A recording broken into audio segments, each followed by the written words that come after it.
¿Qué es la Iglesia? ¿Cuándo y cómo se funda? Hola, soy Álvaro Ortiz, misionero redentorista. Bienvenido al curso de Liderazgo y Dinamización Misionera. Te encuentras en la asignatura de Dogmática y en este vídeo trataremos la cuestión de la Iglesia, de su origen y de su esencia. Todo el estudio en torno a la realidad de la Iglesia es lo que en teología llamamos eclesiología, que viene precisamente de la palabra eclesia, asamblea en griego. La cuestión del origen de la Iglesia se puede resumir en dos grandes preguntas: ¿de dónde viene la Iglesia y en qué momento nace esta Iglesia? A la primera pregunta responde Lumen Gentium en su capítulo 1, situando el origen de la Iglesia en la Trinidad. Es decir, que antes de la encarnación de Jesucristo ya existía la voluntad salvífica de Dios de congregar a su pueblo, y ese es el origen de la Iglesia. Así que tratemos de responder a la segunda pregunta. La Iglesia terrestre, querida por Dios desde la eternidad trinitaria, encuentra su nacimiento concreto en la obra de Jesús de Nazaret, profeta escatológico, palabra última y definitiva de Dios. La eclesiología suele tener dos enfoques, uno explícito y otro implícito, que fundamentan la respuesta a la pregunta ¿cómo y cuándo nace la Iglesia?, y que pasamos ahora a desarrollar. La fundamentación explícita del origen está en los testimonios de Mateo y de Lucas. Los dos explican el origen de la Iglesia desde la reunión del pueblo de Israel. La reunión del pueblo de Israel, según el Evangelio de Mateo, se produce en varios momentos. Cuando en el Evangelio de Mateo Jesús establece a Pedro como la piedra sobre la cual edificará la Iglesia, en Mateo 16, 18. Cuando en su actividad pública, en el Sermón de la Montaña, en el capítulo 5 del Evangelio de Mateo, Jesús se dirige a la totalidad del pueblo de Israel. Cuando Jesús envía a los 12 en misión hacia las ovejas perdidas de Israel. La salvación traída por Dios al pueblo se produce con la congregación escatológica del pueblo. Cuando se produce el rechazo de Jesús, la parábola de los viñadores homicidas, se produce también la apertura a los gentiles. Vendrán de oriente y occidente, dice el Evangelio. El pueblo de Dios ya no son solo los descendientes de Abraham, sino que está constituido por todos aquellos que escuchan y siguen a Jesús. Entonces, ¿cuándo surge la Iglesia para el evangelista Mateo? La Iglesia surge cuando se haya producido el rechazo de Jesús por parte de Israel. A partir de ese momento se produce la apertura a los gentiles del verdadero Israel. Es el paso fundamental del ir más allá, de ser una secta judía a convertirse en una Iglesia universal. Lucas habla de la Iglesia solamente en los Hechos de los Apóstoles y explica también el origen de la Iglesia a partir del pueblo de Israel. Lucas considera un proceso en dos tiempos. El primer tiempo es el tiempo de la reunificación de Israel por la obra de Jesús. El segundo tiempo es el tiempo de la continuación después de la Pascua por los apóstoles. Este último tiempo se produce en 4 etapas. La primera etapa es la reunión de Israel en el discurso de Esteban, en el libro de los Hechos de los Apóstoles, como decíamos. El segundo momento es la aparición o las apariciones del resucitado que dan un nuevo tono y significado a la misión con la apertura de la salvación a los gentiles. El tercer momento, importantísimo para la fundación de la Iglesia, Pentecostés. Es el pueblo de Israel representado por los 12 que recibe el Espíritu Santo. Es precisamente el cumplimiento de la promesa escatológica. A partir de este momento, Lucas habla del nuevo pueblo de Dios, renovado por el Espíritu, en términos de eclesia, asamblea. El último momento es la apertura definitiva a los paganos, que se produce tras las discusiones en torno a la circuncisión. Sin abandonar la misión de los judíos, Pablo se convierte en el apóstol de los gentiles. En Lucas es Dios el autor directo, a través del Espíritu Santo, del proceso de fundación de la Iglesia.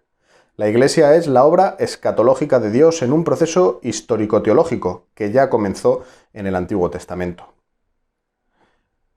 La fundamentación implícita o eclesiología implícita se entiende desde la relación que Jesús tuvo con Israel. Para eso es importante buscar la correlación entre el pueblo de Dios y el reinado de Dios. El reino de Dios remite a la acción misericordiosa de Dios para con su pueblo en sentido de la señoría de Dios, pues Él es el rey del reino de Dios. El restablecimiento del reino de Dios no es la liberación del pueblo de la opresión romana, como pensaban muchos judíos y algunos discípulos. La correlación entre el reino de Dios y el pueblo se da en la realización de los milagros, es decir, que el reino ha llegado si Jesús expulsa a los demonios y cura las enfermedades, como así hace. La institución de los 12 es también un gesto profético que conecta con la expectativa de la restauración de las 12 tribus de Israel. La institución de los 12 deja ver una correlación entre el pueblo de Dios y su reinado. Las siguientes preguntas ayudan a situar el significado de esta institución de los 12. ¿Cuándo surge? El teólogo Schulz defiende que los 12 son una estructura post-pascual, sin explicar por qué fueron los líderes de la comunidad primitiva. Sin embargo, algunos argumentos suponen una existencia prepascual de los 12. La tradición presenta a Judá como miembro del grupo de los 12. ¿Cuál es el significado de los 12?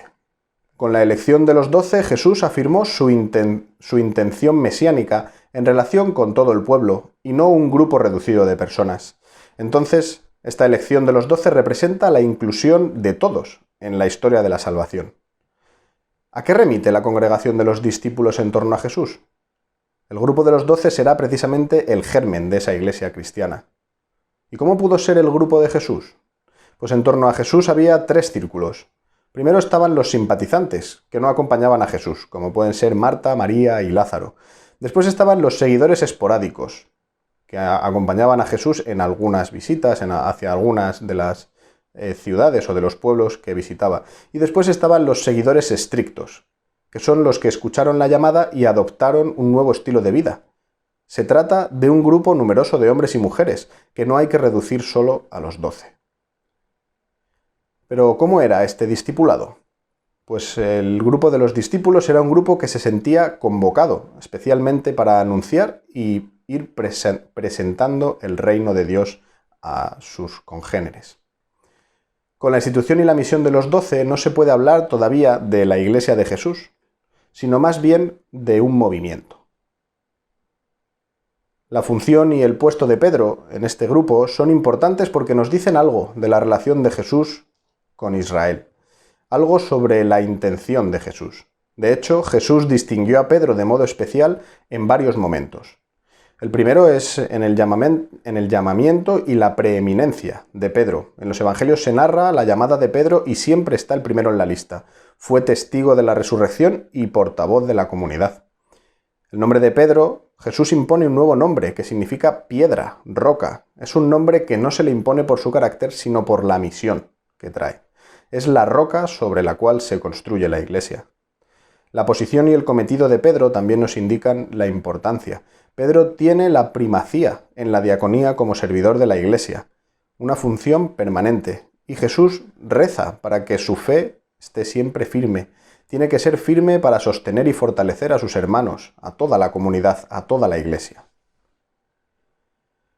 Remarquemos ahora algunos de los momentos más importantes en el origen de esta iglesia nuestra. En la última cena hay un desplazamiento del templo como lugar de reunión de Israel hacia la persona de Jesús. Jesús es el lugar de reunificación del pueblo de Dios renovado. 2 preguntas nos nacen de este hecho. ¿Quién participaba de esa última cena? Que son los discípulos, los 12.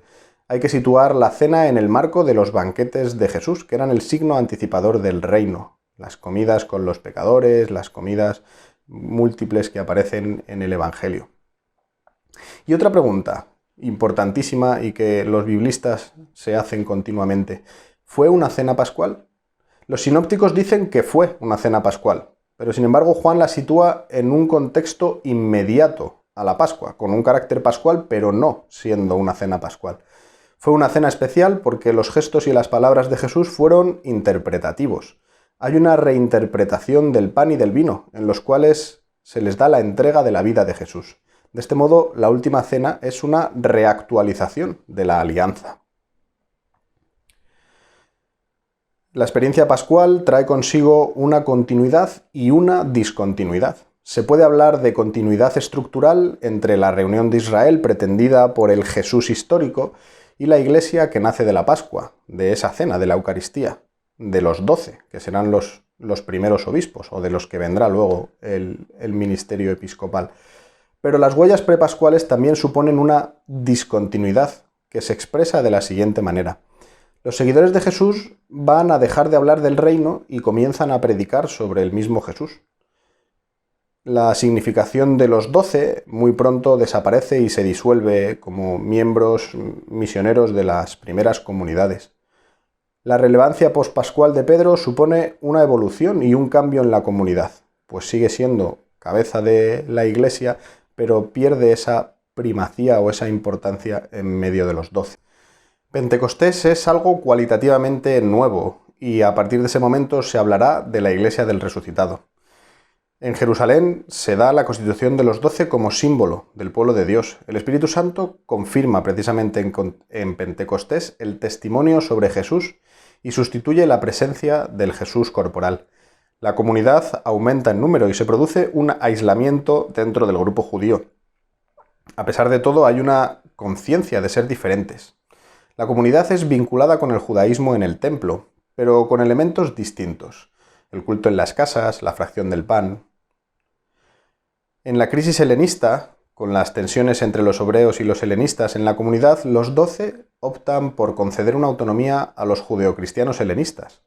Es precisamente de esa comunidad helenista de Jerusalén y su libertad respecto a la ley de donde nacerá la Iglesia cristiana de Antioquía. En esa comunidad de Antioquía se rompe el monopolio salvífico de Israel y el cristianismo se predica sin restricciones de razas y pueblos, predicando con libertad el Evangelio, incluso a todos los paganos. Antioquía es el centro de esa primera iglesia cristiana, es el centro misional de la era apostólica. La opción más importante del cristianismo fue precisamente esta apertura a los gentiles, el proyecto universal del cristianismo, la llamada universal a la evangelización, al anuncio del evangelio a todo el mundo. Una vez respondida ya la pregunta de cómo y cuándo se funda la iglesia, pasemos ahora a intentar entender qué es la iglesia. La respuesta que seguramente ya te hayan dado alguna vez en catequesis es que la Iglesia es el pueblo de Dios y además que la Iglesia es un misterio de comunión. Así pues, profundicemos ahora en estos dos conceptos recuperados por el Concilio Vaticano II. El primer concepto, la Iglesia como pueblo de Dios, tiene una fundamentación bíblica bastante clara. En el Antiguo Testamento, Israel es pueblo de Dios por la libre elección gratuita de Dios. Así lo podemos leer en Deuteronomio 7:7, tú eres mi pueblo, yo soy tu Dios. En Éxodo 19:5, serás mi propiedad personal, le dice Dios al pueblo. Esta elección se expresa históricamente en la alianza de Dios con el pueblo de Israel, que se realiza mediante un sacrificio de comunión que sella ritualmente la unión. En los Evangelios también encontramos la nueva alianza de Dios con su pueblo, y queda plasmada mediante la institución de los 12, que hace referencia, como decíamos antes, a ese Israel escatológico. Todos los acontecimientos del Antiguo Testamento eran una prefiguración de la nueva alianza de Dios con su pueblo, que se cristaliza en la última cena de Jesús. Pablo en sus cartas también tiene la imagen de pueblo de Dios y se refiere con ella a la dimensión histórico-salvífica. Afronta el tema desde la problemática en torno a la continuidad y a la discontinuidad entre Israel e Iglesia, que veíamos anteriormente. La incorporación precisamente de los gentiles a la comunidad, que será el gran problema de esta primera iglesia. Pablo apuesta por la continuidad entre el pasado de Israel y el presente de la iglesia cristiana. La iglesia aparece al final de la historia de salvación como pueblo de Dios, y la escritura está dirigida precisamente a esta iglesia. La alianza de Dios con Abraham, dice Pablo, no fue por circuncisión, sino por la fe. El nuevo pueblo de Dios se constituye por la alianza nueva en Cristo, pues hay un nuevo sacrificio de comunión, que es la Eucaristía.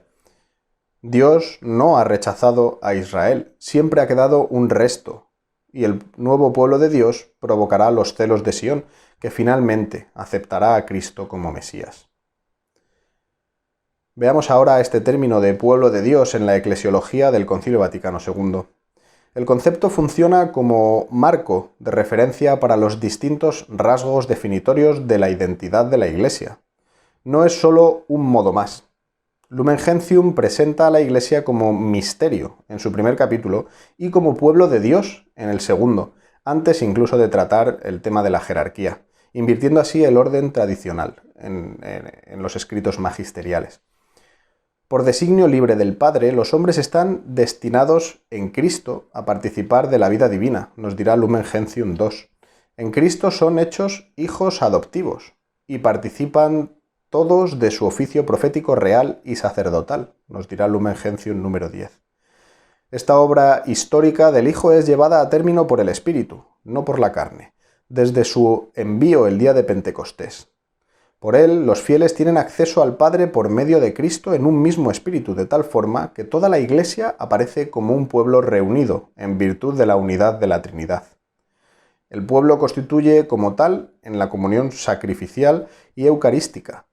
Carece por tanto de sentido la contraposición de una eclesiología de comunión enfrentada a una eclesiología de pueblo de Dios. El Lumen Gentium 9 nos deja claro que Dios quiso santificar a los hombres no aisladamente, sino constituyendo un pueblo. Para ello elige a Israel y pacta con él una alianza que es figura de la nueva y perfecta alianza en Cristo. Algunas repercusiones de este concepto de Iglesia como pueblo de Dios es que todos los creyentes son pueblo de Dios. Si la Iglesia es realmente pueblo de Dios, es imposible distinguir entre los laicos y los clérigos, evitando así el clericalismo en el que la Iglesia ha caído tantas veces. Todos son pueblo de Dios por el llamamiento divino. No hay Iglesia sin la libre gracia y el amor de Dios. El punto de partida no está en el individuo que decide acercarse a la Iglesia, sino en la comunidad eclesial. Todos son pueblo de Dios por su libre decisión humana. Luego queda excluida una hipostatización de la Iglesia, una especie de iglesia platónica. La Iglesia es creación de Dios, pero no es nunca una iglesia sin hombres. El pueblo de Dios formado por todos los creyentes es un pueblo histórico. No hay lugar para una idealización de la Iglesia. La Iglesia se encarna en el mundo y en la historia. Pasemos ahora a intentar entender el concepto de Iglesia como misterio de comunión. Precisamente este término de misterio de comunión tiene muchas repercusiones y, por supuesto, mucha fundamentación bíblica. El término koinonía, en griego comunión, existía ya en el griego clásico y significaba armonía y conjunción. En el Nuevo Testamento no aparecerá en los Evangelios, pero sí en el resto del Nuevo Testamento. En las cartas de San Pablo aparecerá 13 veces. Y designará las dos comuniones constitutivas de la Iglesia, la comunión vertical, con Dios, y la comunión horizontal, con los hermanos. La novedad que introduce el Nuevo Testamento será precisamente utilizar la palabra para referirse a esa relación entre Dios y el hombre. Quizá traduce la idea del reino de Dios. El concepto comunión tiene una raíz trinitaria, amor y fidelidad de Dios Padre, origen de la koinonía, comunión eucarística y eclesial en el Hijo, en comunión con el Espíritu Santo. Cuando Pablo se refiere a la colecta, en la segunda carta a los Corintios, lo hace también con el término koinonía, armonía, comunión de bienes. Se habla de comunión en el Evangelio, en la carta a los Filipenses, en su primer capítulo. También se habla de comunión en la fe, también se habla de comunión en los padecimientos de Cristo, de comunión en los bienes, en la carta a los Romanos capítulo 15. No se aplica el término comunión a la Iglesia directamente, pero por la fidelidad y la llamada de Dios surge una comunidad aquí y ahora, una comunidad histórica que remite al final de la historia. Hagamos un breve recorrido histórico en torno al tema, al concepto de comunión. En la patrística nos encontramos que Ireneo identifica la koinonía con la salvación. La historia de la salvación es una introducción del hombre en la koinonía de Dios. La Iglesia es una koinonía de origen trascendente que se vincula a la Eucaristía. Cipriano nos dirá que la koinonía es la realización de la Iglesia en la Iglesia de la unidad querida por Dios. San Agustín nos dirá que la koinonía es trascendente y se hace presente en la Eucaristía. San Juan Damasceno dirá que comulgar es comulgarse, recibir a Cristo cabeza y a los hermanos, que son cuerpo. Durante el primer milenio en la Iglesia antigua y hasta la actualidad en las iglesias orientales, la koinonía se entiende como communio ecclesiarum, dada por el Espíritu Santo y actualizada en la Eucaristía. Tiene como elementos fundamentales la unidad en la fe, en los sacramentos y en el ius canónico. Como medios para mantener la comunión se utilizan el rito del fermentum, llevar de unas comunidades a otras pan sin consagrar, las cartas que se escriben las comunidades unas a otras y la vida sinodal. En el segundo milenio, la Iglesia latina pierde el régimen de la coinonía como communio ecclesiarum y desemboca en una coinonía unitaria, con Roma como único centro frente a la pentarquía del primer milenio. Esta Iglesia universal, identificada desde la Reforma Gregoriana con la Iglesia romana, se caracteriza por la fuerte centralización y por la preponderancia del primado romano, de donde nace la tarea fundamental del papado, que es precisamente la de preservar la unidad de la Iglesia. En el Concilio Vaticano II y en el Sínodo Extraordinario de Obispos de 1985 se hace una revisión de los términos. En el Concilio Vaticano I y en la encíclica Mystici Corporis de Pío XII, publicada en 1943, prevalece la imagen de Iglesia como cuerpo místico de Cristo, una imagen más racional conceptual. Sin embargo, la noción de comunión es recuperada por este Concilio Vaticano II y explicitada en el Sínodo de 1985, como decía. Al recuperar este término, se manifiesta la comunión fraterna de los fieles, pues en participación y en corresponsabilidad. Se supera la Iglesia como sociedad desigual, pues todos los bautizados comparten el sacerdocio común y la llamada universal a la santidad, y hay una comunión de amor y de bienes. También se explicita la comunión querigmática como sacramento para el mundo, signo de unidad y de paz en medio de este mundo, como nos dirá Gaudium et Spes. Y también se recupera el término comunión como comunión apostólica y jerárquica, la de toda la Iglesia con la sede romana y la que existe entre todos los obispos entre sí y con el Papa, y entre los presbíteros entre sí y con su obispo. ¿Cuál es la reflexión teológica que hay detrás del término de Iglesia como misterio de comunión? Pues entender que la comunión es una unidad orgánica, un nuevo nivel de realidad revelado por Cristo, creado por Dios en Él, ofrecido por Cristo y en Cristo a los hombres como nueva forma de existencia, solamente asequible en la fe y desde la fe. La comunión es una realidad nueva manifestada a los hombres en el misterio de Jesús, en la encarnación, muerte y resurrección del Hijo de Dios. Una nueva creación también que comienza con el hombre nuevo, Jesús. Esto es una nueva manera de ser hombre, un hombre que vive en comunión. Y es también una nueva posibilidad de ser que se ofrece a los hombres como posibilidad salvadora y liberadora por la participación contagiosa en la vida de Cristo.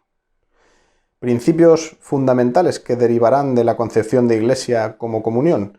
Lo primero, el pluralismo en la unidad. Todos los hombres son llamados a formar parte del nuevo pueblo de Dios.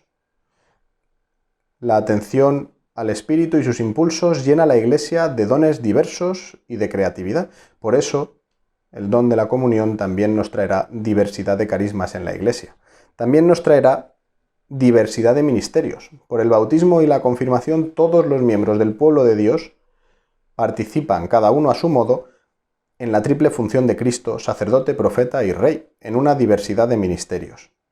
También en diversidad de culturas. De todas las gentes de la tierra se compone el pueblo de Dios, pero siempre en unidad. La unidad de la Iglesia no puede ser uniformidad. No confundamos esta comunión y esta unidad de la Iglesia con la uniformidad.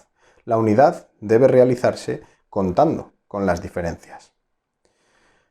Otro de los principios que derivan precisamente de esta comunión de la Iglesia es la Iglesia particular en lo universal. La unidad colegial se manifiesta en las relaciones mutuas de cada obispo con las iglesias particulares y con la Iglesia universal. Pedro, el Papa, es la unidad visible de toda la Iglesia y cada obispo es la unidad visible de su iglesia particular. Hay que entender la iglesia particular como la comunión de los fieles en torno a su obispo, mediante la tradición apostólica, que se actualiza con la Eucaristía, referencia clarísima y presencia real de Cristo en la comunidad, que se estructura según servicios y ministerios, y que es enviada a cumplir con la tarea de la Iglesia entera, proclamar el Evangelio y hacer discípulos en el nombre del Padre, del Hijo y del Espíritu Santo. Cada iglesia particular es formada a imagen de la Iglesia universal. La Iglesia universal está en cada iglesia particular y la Iglesia universal resulta de todas las iglesias particulares. Los medios de comunión entre las iglesias son la unidad en la fe, que se concretará en sínodos locales y concilios ecuménicos que originarán un símbolo de fe común. Hay unidad también en los sacramentos y en la forma jurídica de la fraternidad, que derivará en el tema de la presidencia del obispo, y hay comunión en torno a la iglesia del obispo de Roma, que juega un papel fundamental como centro de esta coinonía. La primacía le vendrá porque en Roma se hallan ubicadas las tumbas de los dos protoapóstoles, Pedro y Pablo. También de la comunión de la iglesia deriva el principio de la colegialidad. No se entiende en sentido estrictamente jurídico, es decir, como una asamblea de iguales que delegan su potestad en su propio presidente, sino como una asamblea estable, cuya estructura y autoridad deben deducirse de la revelación. Se refiere sobre todo a los obispos como sucesores del colegio apostólico, los 12 bajo la primacía de Pedro, instituido a modo de colegio por Cristo. Uno se convierte en miembro del colegio en virtud de la consagración episcopal y por la comunión jerárquica con la cabeza y con los miembros del colegio. La cabeza de este colegio conserva en el colegio íntegramente su oficio de vicario de Cristo y de pastor de la Iglesia universal, y puede realizar por sí solo algunos actos que de ningún modo competen a los obispos. Se trata de la unión de los obispos con su cabeza y nunca de la acción de los obispos independientemente de la cabeza. La potestad plena del colegio episcopal sobre la Iglesia es el concilio ecuménico.